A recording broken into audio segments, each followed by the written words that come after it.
आपकी सरकार ने जो योजनाएं लागू की हैं उस पर भी अगर बात करें, आपकी सरकार ने जो योजनाएं लागू की उनको हम देखते हैं बाकी जो राज्य हैं उनके घोषणा पत्र में उन्हें जगह मिल रही है। आपकी जो योजनाएं हैं उनको बाकी राज्य भी आगे लेकर बढ़ रहे हैं। आपने जो योजना लागू की है, आपकी जो न्याय योजना है, उसको बहुत सफलता मिली है। वो कितनी कारगर साबित होगी अभी छत्तीसगढ़ में जब चुनाव होंगे, जब आप लोगों के बीच जाएंगे, इस योजना का कितना आपको लाभ मिलेगा? जबरदस्त लाभ इसका मिलेगा, क्योंकि इस न्याय योजना के माध्यम से किसानों के जो अर्थव्यवस्था है उसमें बड़ा बदलाव आया है। हिंदुस्तान में किसी राज्य में इतना कीमत नहीं मिलता धान का या कोदो कुटकी रागी का, मिलेट्स का, जितना छत्तीसगढ़ में मिल रहा है। न केवल खरीदी की व्यवस्था है बल्कि राजीव गांधी किसान न्याय योजना भी हमने लागू किया है, जो 9,000 रुपए प्रति एकड़ दे रहे हैं, मतलब देश में सर्वाधिक। और उसके बाद जो हमारे छत्तीसगढ़ में 44% जंगल है, लघु अनुपज की लोग वहां के बस्तर हो, सरगुजा हो, आदिवासी अंचल में इसके संग्रहण करते हैं। अब देश का 74% मैना फॉरेस्ट प्रोड्यूस छत्तीसगढ़ से संग्रहित की जाती है। उसका न केवल हमने समर्थन मूल्य घोषित किया, उसकी खरीदी की व्यवस्था की और उसका वैल्यू एडिशन भी किया, जिसका लाभ हमारे अनुसूचित क्षेत्र में रहने वाले जो लोग हैं उसको मिल रहा है। तीसरा, भूमि श्रमिक न्याय योजना, जो मजदूरों के लिए 7,000 रुपया सालाना हम दे रहे हैं, ये भी देश में पहली बार हो रहा है, वो छत्तीसगढ़ में, तो मजदूरों को भी दे रहे हैं। और अभी जो हमारे बेरोजगार साथी हैं उनको भी बेरोजगारी भत्ता 2,500 रुपया प्रति माह देने का फैसला किया। 30 अप्रैल को उनके खाते में 67,000 हमारे बेरोजगार साथियों के खाते में 16 करोड़ से अधिक की राशि हमने उसका अंतरित की है।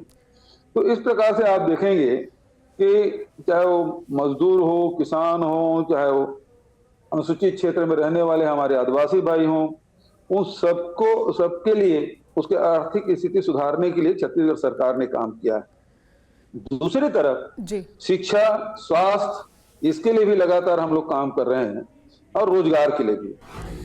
साथ ही आपकी जो ग्रामीणों के बीच या ग्रामीण अर्थव्यवस्था को सुधारने के लिए जो योजनाएं हैं उसकी भी चर्चा समय समय पर होती रही है। अलग अलग प्रदेशों में उसकी चर्चा हुई है, अलग अलग प्लेटफॉर्म्स पर उसकी चर्चा हुई है।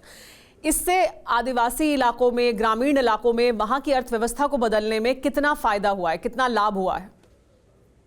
देखिए, जबरदस्त फायदा हुआ है और इन 4.5 सालों में लगभग 2.25 लाख करोड़ रुपया सीधा हितग्राहियों के खाते में गए हैं, चाहे किसान हो, चाहे मजदूर हो, चाहे महिला हो, चाहे युवा हो, इनके खाते में गए हैं।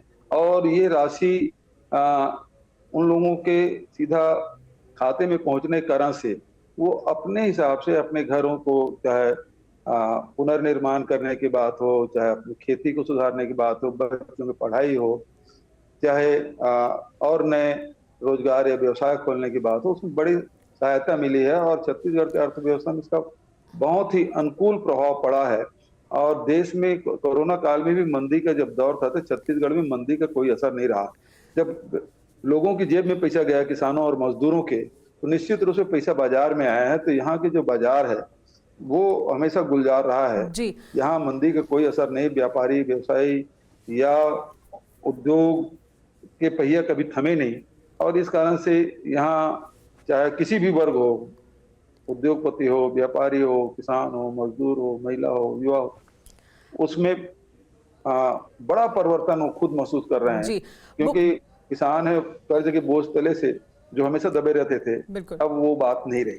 भूपेश जी, लेकिन ये जो उपलब्धियां हैं तमाम छत्तीसगढ़ की, या छत्तीसगढ़ में आप जिस तरह की मजबूती देखने को मिलती है कांग्रेस पार्टी की, ये मजबूती कांग्रेस पार्टी की बाकी प्रदेशों में देखने को क्यों नहीं मिलती? या उस तरह की योजनाएं और उस तरह की सफलताएं और उस तरह की जो राजनीतिक सफलताएं हैं वो बाकी जगह पर क्यों उस तरह से देखने को नहीं मिल रही थी जैसे कि छत्तीसगढ़ में देखने को मिलती हैं? तो क्या है आपके मुताबिक, क्या विश्लेषण है आपका?